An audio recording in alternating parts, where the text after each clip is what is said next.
ஆரோக்கியமான பால் கொடுக்கணுங்கிற ஒரு வேள்வி. அதையும் நான் உங்களுக்கு காட்ட விரும்புகிறேன், அதையும் நீங்கள் பார்க்கணும். அதே நேரத்தில் நம்முடைய தீரனுக்கு ஒரு ஹலோ சொல்லுவோம். மே 2022 உள்ள வந்தார், மே கடைசியில் வந்தார். தீரனை பொறுத்த வரைக்கும் வெரி ஆங்கிரி, கோபக்காரன்னே சொல்லலாம். Very angry man. உள்ளே போனால் முகம் மாறும். ஜல்லிக்கட்டு காலை எப்படி இருக்கணும் அப்படிங்கிறதுக்கு தீரன் ஒரு இலக்கணம். 4 ஆண்டுகள் நம்மோடு. கடந்த 2 ஜல்லிக்கட்டும் போயிட்டு வந்தாச்சு. 2 ஜல்லிக்கட்டும் கிட்டத்தட்ட 15லிருந்து 22 ஜல்லிக்கட்டை வருஷத்துக்கு அட்டன் பண்ணி எங்கேயுமே பிடிபடாத ஒரு ஒரு ஒரு காலை. Heat, excess heat. முடிஞ்ச வரைக்கும் பந்தல் போட்டிருக்கோம். நம்முடைய கீத்து பந்தல், பின்னப்பட்ட பந்தல், சூடு வரக்கூடாதுன்னு கீத்து பந்தல் இருக்காரு. டெய்லி குளிப்பாட்டணும், 2 முறை குளிப்பாட்டணும், தண்ணி வசதியோடு இருக்கணும். நான் சொன்ன கிடாய் அங்கே இருக்காரு பாருங்க, அத்துக்கிட்டு எஸ்கேப் ஆகி இன்னைக்கு உயிரோடு நம்மோடு இருக்கக்கூடிய அவர் அங்கே இருக்காரு. ஸோ தீரன் இங்கே தீரனுக்கு ஒரு ஜூனியரை கொண்டு வந்துட்டோம். 2 வருஷம் ஆச்சு. இன்னைக்கு ஜூனியர் ட்ரைனிங் போயிருக்கிறார். அடுத்த வருஷம் ஜல்லிக்கட்டுக்கு தீரனோடு சேர்ந்து இன்னொருத்தரும் போகணுங்கிறக்காக அந்த காலை இன்னைக்கு ட்ரைனிங் அனுப்பியிருக்கோம். மதுரை பக்கத்தில் இருக்காங்க. ஸோ தீரன் இது கிட்ட போனாவே கொஞ்சம் அப்படியே லைட்டா ரைட். தீரன் ஸோ அப்படியே வாங்க என் கூட.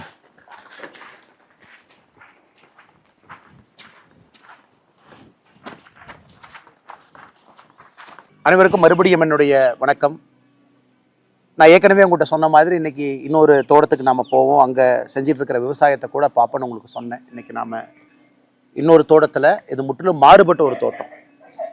நான் பிறந்த ஊர் நேற்று நம்ம பேசும்பொழுது நான் உங்களுக்கு காட்டினேன். 41 டிகிரி எவ்வளோ கஷ்டப்பட்டு அங்கே நம்ம பண்ணுறோம். அதே நேரத்தில் மக்கள் எவ்வளோ கஷ்டப்படுறாங்க. அது ஒரு ஒரு விதமான விவசாயம். அதிகமாக ஆடுகள், மாடுகள், மரங்கள் அங்கே வச்சுருக்கோன்னு. இது நான் ரொம்ப பேஷனாக இது செய்யணும் அப்படின்னு ரொம்ப நாளாக யோசிச்சுட்டு இருந்த ஒரு விஷயம். நம்ம வாழ்க்கையில் அதை கண்டிப்பாக பண்ணணும். நமக்கு இது ஆத்மார்த்தமான ஒரு புரிதல் கொடுக்கும் அப்படிங்கிறக்காக இது செஞ்சது. இன்னைக்கு பாருங்கள், நம்ம பேசும்போதே மழை இடிச்சிட்ருக்கு. எந்த நேரத்தினாலும் மழை வரலாம்.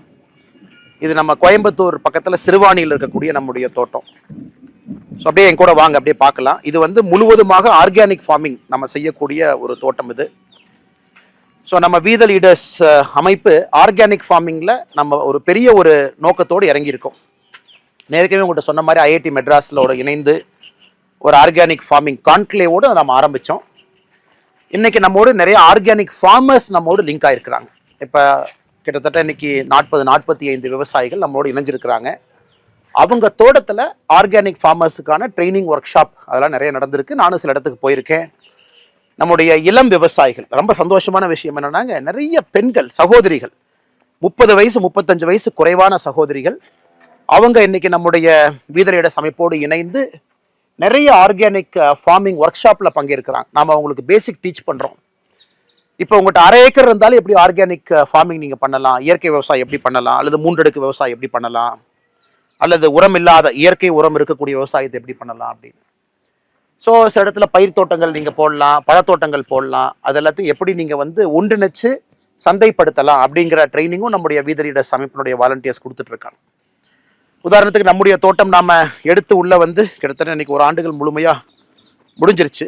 பட் நாம் எடுத்த நாள்லேருந்து அது ஆர்கானிக் ஃபார்மிங் நிலமாக இதை நம்ம ரெடி பண்ணிக்கிட்டு இருக்கோம்.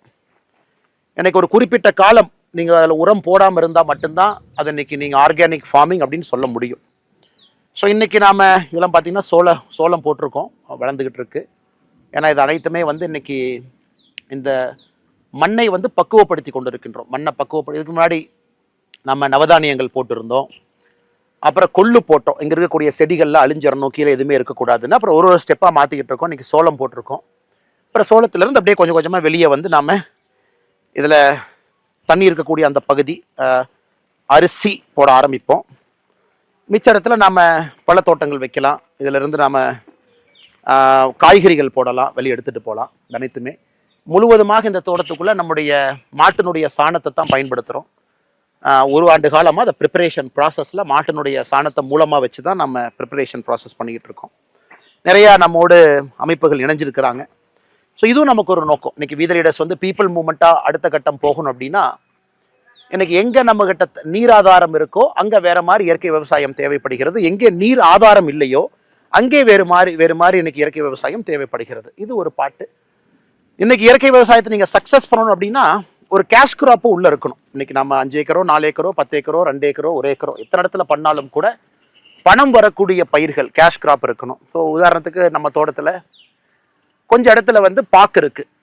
பாக்கு, அந்த பாக்குல உங்களுக்கு வருஷம் ஒரு மகசூல் வரும், வருமானம் வரும்.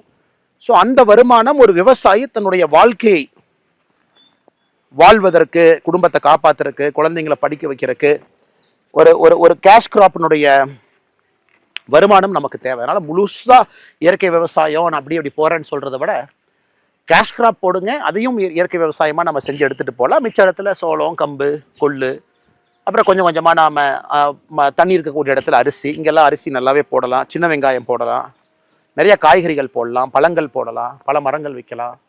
இது அனைத்துமே ஒருங்கிணைந்த ஒரு 3 அடுக்கு இன்டெகிரேட்டட் ஃபார்மிங்காக கொண்டு போகணும். அதாவது உள்ளே வந்து வாழ ஆரம்பிக்கணும். எனக்கு ஃப்யூச்சரில் பெரிய ஆசை, இந்த ஸ்ட்ரெஸ்ஸில் இருந்து நமக்கும் ஒரு நேரத்தில் ஓய்வு வரும் பொழுது, ஆண்டவன் அந்த வாய்ப்பு கொடுக்கும் பொழுது இந்த மாதிரி நம்ம தோட்டத்துக்குள்ளே வந்து தங்கி இருக்கணும், குடும்பமாக நம்ம இருக்கணும்.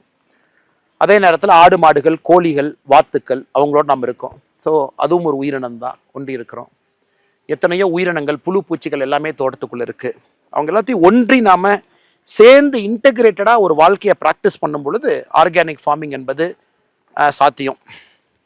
இந்த ஒன் ஸ்ட்ரா ரெவல்யூஷன், ஒரு நெல் புரட்சி, மசானாபே அவருடைய புத்தகத்தை நாம் ஒரு பெரிய ஜாப்பனீஸ் ஃபார்மா 1950-60 காலகட்டத்தில் ஒரு பெரிய புரட்சியை ஜப்பானில் நடத்தி காட்டிய ஒரு மனிதர். அப்புறம் நம்மாழ்வார் ஐயா, இவங்க எல்லாமே நமக்கு ஒரு பெரிய இன்ஸ்பிரேஷன். நம்மாழ்வார் ஐயாவை பொறுத்த வரைக்கும் எந்த இடத்துல வேண்டுமானாலும் இயற்கை விவசாயம் செய்து காட்ட முடியும் என்பதை தொடர்ந்து நமக்கு காட்டியவர். எனக்கு அவருடைய புகழ் எப்பொழுதும் நம்மளோடு இருக்கும். அவரையெல்லாம் நம்ம மக்கள் இயக்கத்தில் நம்மாழ்வார் ஐயாவை மையப்படுத்தணும், அவரை கொண்டு வரணும், அவருடைய வாழ்வியல் தத்துவங்களை, முறைகளை மக்களுக்கு எடுத்து சொல்லணும். நிறைய எத்தனையோ அழிந்து போன நெல் ரகத்தை எல்லாம் இன்னைக்கு கொண்டு வந்திருக்கோம், அதையும் நாம் எடுத்து சொல்லணும். அது நம்முடைய வீதிலிட அமைப்பினுடைய இயற்கை விவசாய குழு, அவங்க ரொம்ப பெரிய லெவலில் பண்ணுறாங்க. அந்த தன்னார்வலர்கள் குறிப்பாக டாக்டர் ஷியாம் அவர் அதில் இருக்கார், ரொம்ப ஆக்டிவாக அதை செஞ்சிட்ருக்காரு. ஸோ அவருக்கும் என்னுடைய பெரிய நன்றி. பிரவீன் இருக்காங்க வீதி லீடர்ஸில், அவரும் ரொம்ப ஆக்டிவாக உள்ளேருந்து பண்ணிகிட்ருக்காங்க. இது எல்லாத்தையும் நம்முடைய chief executive officer CEO doctor Prabha, என்னுடைய நெருங்கிய நண்பர். வி ஸ்டடி டுகெதர், ஒன்றா ஸ்கூலில் படித்தோம். அவர் நல்லா படித்தார், டாக்டர் ஆகிட்டார். அவர் டாக்டர் ஆகி மக்களுக்கு மருத்துவ சேவை செய்து ப்ரொஃபஸராகவும் பணியாற்றிய பிறகும் கூட வீதி லீடர்ஸ் அமைப்பில் முழு நேர ஊழியராக, சீஃப் எக்ஸிக்யூட்டிவ் ஆஃபீஸராக இன்னைக்கு தன்னுடைய வாழ்க்கை முழுவதுமாக நம்முடைய அறக்கட்டளை அர்ப்பணித்து இத்தனை ஆண்டு காலமாக பணி செஞ்சிட்ருக்கிறாங்க. இவங்க எல்லாத்துக்கும் தான் பெரிய நன்றி நம்ம சொல்லணும். இன்றைக்கி நாம் ஏற்கனவே சொன்னது போல் மனிதன் நாம் எப்படி நம்ம மாட்டோடு ஒன்றி வாழ்கின்றோம், ஒன்றாக இருக்கின்றோம். ஏன்னா இவர்கள் நமக்கு கொடுக்கக்கூடிய சாணம் அதை தான் நம்ம பயன்படுத்துகிறோம், அடுத்த கட்டத்துக்கு எடுத்துகிட்டு போகிறோம். ஸோ இங்கே நாம் பார்க்கலாம் நம்முடைய சிறு மாட்டுப்பண்ணை, பெரிய மாட்டுப்பண்ணை இல்லை. 11 மாடுகள் நம்ம வச்சுருக்கோம். கொஞ்சம் கொஞ்சமாக ஒரு மாடாக சேர்த்துக்கிட்டு அதை கொஞ்சம் கொஞ்சமாக அப்படியே கொண்டு போயிட்டுருக்கோம். காங்கேயம் காங்கேயம் மாடு, இந்த பகுதி குறித்தான மாடு காங்கேயம் மாடு. நல்ல ஸ்ட்ராங்கான ஒரு ப்ரீடு, குறிப்பாக எல்லாம் பட்டி தொட்டி எல்லாம் பார்க்கக்கூடிய மாடு. காரி மாடு, காம்புல இருந்து எல்லாமே கருப்பாக இருக்கிறனால காங்கேயம் காரிங்கிறோம். ஸோ இங்கே இந்த மாடு பால் கறந்தாச்சு. இவங்கெல்லாம் கிர் மாடு. ஒரு விவசாயிக்கு வந்து இன்னைக்கு வந்து அம்மா ஏதோ பண்ணுறேன்னு எவ்வளோ கோபம் பாருங்க அதுக்கு. அம்மா எதுவும் பண்ணலடா, கிட்டதாண்டா, சும்மா தான் வந்தேன், எதுவும் பண்ணல அம்மா, நான் ஜஸ்ட் அம்மாவை பார்க்குறக்கு வந்தேன், சரியா? Okay okay okay okay okay. இவங்களாம் கிர் மாடு. இன்னைக்கு விவசாயிக்கு ஒரு மாடுகள் வச்சிருக்கிறோம், அதன் மூலமாக வருமானம் வரும், பால் அதிக லிட்டர் கறக்க முடியும்னா கூட கிர் மாட்டின் மூலமாக முடியும். இன்னைக்கு வந்தாச்சு. முட்டாத, ரைட் அண்ணா, பண்ணுங்கண்ணா.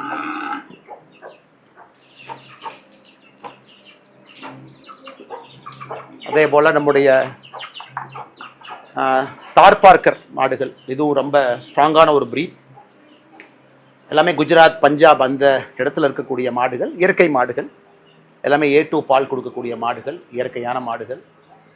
இன்னைக்கு நம்ம கிளைமேட்டுக்கும் அடாப்ட் ஆக ஆரம்பிச்சிருச்சு, நம்ம இடத்துல இருக்கு. பட் அட்வான்டேஜ் என்ன? நாட்டு மாடு அதிக பால் கொடுக்கக்கூடிய மாடு, நம்முடைய காங்கேயம் மாடு நேட்டிவ் ப்ரீடு. ஸோ காம்பினேஷன் நம்ம வச்சுக்கணும், மாடு பாலும் கொடுக்கணும், அதே நேரத்தில் அந்த மாடும் ஸ்ட்ராங்காக நிற்கணும் அந்த ஏரியாவில், நோய்வாய்ப்படக்கூடாது. ஸோ மொத்தமாக இருக்கக்கூடிய இதுலேருந்து கிடைக்கக்கூடிய சாணம் நமக்கு ரொம்ப முக்கியமான ஒரு பெரிய வேலை செய்யுது. நம்ம தோட்டத்துக்கே சாணம் வெளியிருந்து வாங்கணும், ஏன்னா அவ்வளோ மாடுகள் நமக்கு தேவை. அதெல்லாம் வந்த பிறகு நாம் இதை முழுமையாக நம்ம இன்னைக்கு தயார் பண்ணிக்கிட்டு இருக்கோம். இன்னும் ஒரு 5 ஆண்டுகள் கழித்து நம்ம ஒரு இயற்கை விவசாயின்னு சொல்ல முடியும். ஏன்னா ஒரு நிலத்தை பொறுத்த வரைக்கும் நீங்கள் 5லேருந்து 7 ஆண்டுகள் முழுமையாக உரம் போடலை, முழுமையான இயற்கை விவசாயம் நம்ம செஞ்சுட்டு இருக்கோம் அப்படின்னா அதை நாம் ஒரு இயற்கை விவசாயி அப்படின்னு சொல்லலாம். இன்றைக்கி அந்த ப்ராசஸில் இருக்கோம். வீதல் லீடர்ஸில் ஒரு வாலண்டியராக நானும் ஒரு இயற்கை விவசாயியாக அடுத்த கட்டத்துக்கு செல்லணும் அப்படிங்கிற ஒரு பெரிய ஆர்வம். நிறைய நம்மோடு ஆயிரக்கணக்கான நண்பர்கள் இந்த இயற்கை விவசாயம் பயிற்சி மட்டுமே உள்ள வந்திருக்கிறாங்க, நம்மளோட இருக்கிறாங்க, ட்ரைனிங் எடுக்கிறாங்க. நாமளும் நிறைய இயற்கை விவசாயிகள்கிட்ட பாடம் எடுத்துக் கொண்டிருக்கின்றோம், நிறைய அமைப்புகளோடு ஒருங்கிணைந்து செயல்படுகின்றோம். இதுவும் ஒரு பெரிய மக்கள் மூமெண்ட்டாக ஒரு புரட்சியாக வரணும் அப்படிங்கிறது தனிப்பட்ட முறையில் எனக்கு ஒரு பெரிய ஆசை. உண்ணக்கூடிய உணவு, சாப்பிடக்கூடிய உணவுல எல்லாம் நச்சுத்தன்மை இருக்கக்கூடாது. இன்னைக்கு கேன்சர் எவ்வளோ வருதுன்னு பாருங்கள் எல்லா இடத்துலும் கூட. பட் எல்லாத்தினாலையும் அர்பன் ஏரியாவில் இருக்கிறவங்க இன்னைக்கு எப்படி அதை அஃபோர்ட் பண்ண முடியும்? கடையில் தான் வாங்குறாங்க. ஸோ அவர்களுக்கு நாம் என்ன செய்ய முடியும்? வீட்டு கூரையில் பயிற்சி கொடுத்து, வீட்டு கூரையில் மொட்டை மாடியில் பயிர் பல வகைகள், குறிப்பாக காய்கறி வகைகளை கொண்டு வந்தால் நிச்சயமாக அவர்களுக்கும் ஒரு பெரிய இது கிடைக்கும். இன்னொன்று முக்கியமானது, ரொம்ப ஒரு எமோஷ்னலான இடம். ஏன்னா நாம் இங்கே வந்த பிறகு அந்த தோட்டத்துக்கு வந்து நம்ம மாடு வளர்க்க ஆரம்பித்த பிறகு இங்கே ஒரே ஒரு மாட்டோட கண்ணுக்குட்டி இறந்து போயிட்டாங்க. பைரவா அவங்க 27/12/2025 பிறந்து 10/2/2026 இறந்துட்டாங்க. ஸோ அவங்க ஞாபகார்த்தமாக இது பைரவா அப்படின்னு அந்த மாட்டு அரங்குக்கு நம்ம வச்சுருக்கோம். ஸோ நான் ஏற்கனவே நேற்று சொன்னேன், நம்முடைய ஊரில் ஒரு மாட்டு கண்ணெல்லாம் நம்மை பொறுத்தவரை எந்த அளவுக்கு ஒரு குடும்பத்தில் ஒரு உறுப்பினராக தான் நம்ம பார்க்குறோம். ஸோ நேற்று நம்ம பேசணும் அந்த தோட்டத்தில் இருக்கும் பொழுது, எந்த அளவுக்கு ஒரு கண்ணுக்குட்டியோ மாடோ இழந்துட்டா கூட நம்முடைய உறுப்பினர்கள் மாறித்தான் நம்ம ட்ரீட் பண்ணுறோம். அதில் எந்த மாற்று கருத்தும் இல்லை.